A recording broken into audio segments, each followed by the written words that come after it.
ফেসবুকে লাইভে এসে এনসিপি অর্থাৎ জাতীয় নাগরিক পার্টির একজন নেতা মানিকগঞ্জের তিনি পদত্যাগ করছে। এখন পদত্যাগ একজন ব্যক্তি করতেই পারে, যে কোনো রাজনৈতিক দলে যে কোনো কেউ ইনভলভ থাকুক না কেন সে কিন্তু নিজ ইচ্ছায় পদত্যাগ করতে পারে।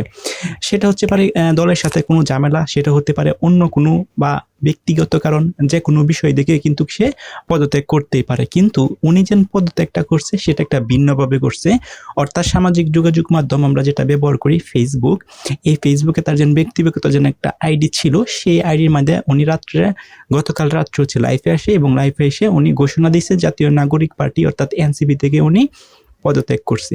এখন উনি এনসিপির যে পদেই থাকুক না কেন, যেহেতু এনসিপির নেতা অর্থাৎ এনসিপির সাথে ইনভলভ ছিল, তার মানে যে এটা হতে পারে ছোট একটা মানে ছোট একটা পদে বড় একটা পদে, যে পদে উনি থাকুক না কেন, সবচেয়ে বড় কথা সেটা হচ্ছে এনসিপি থেকে পদত্যাগ করছে। নাও কোয়েশ্চেন ইজ, কেন এনসিপি থেকে কোয়েশ্চেন করছে?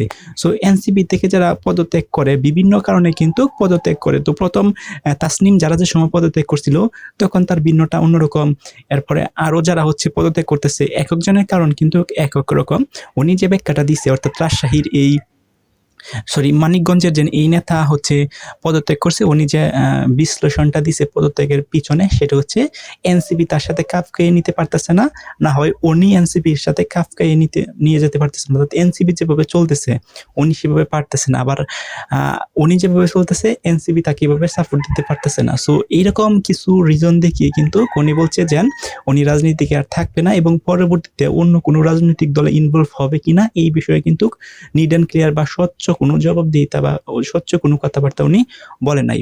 এখন এনসিপি থেকে কিন্তু দেখবেন যে সময় থেকে এনসিপি গঠন হয়েছে তারপর থেকে কিন্তু এনসিপিতে হিউজ অফ যারা পদাধারী আছে তারা কিন্তু হচ্ছে পদত্যাগ করছে এবং পদত্যাগ করে কিন্তু এনসিপি ছেড়ে চলে আসছে। আবার এনসিপি ছেড়ে যেন চলে আসছে বিষয়টা এরকম না, আরো অনেকে কিন্তু এনসিপিতে হচ্ছে নতুন করে ইনভলভ হয়েছে। একটা রাজনৈতিক দলে যখন রাজনৈতিক দলটা গঠন হয় বা যে কোনো রাজনৈতিক দলে কিছু মানুষ পদত্যাগ করবে এটাই স্বাভাবিক, আবার কিছু মানুষ নতুন করে ইনভলভ হবে এটাই স্বাভাবিক।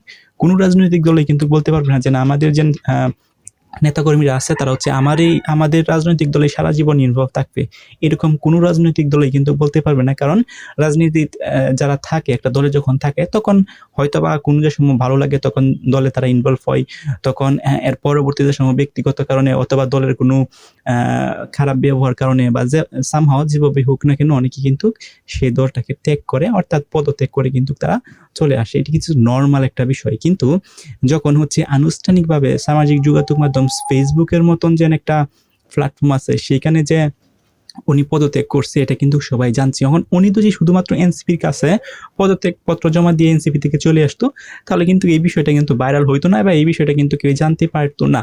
কিন্তু উনি হচ্ছে ফেসবুকে এসে এই কাজটা করছে, তার মানে এটা কিন্তু এনসিপির জন্য একটা খারাপ বিষয় হতে পারে আমার মনে হয়। আপনাদের মতামত কি কমেন্ট করে জানান।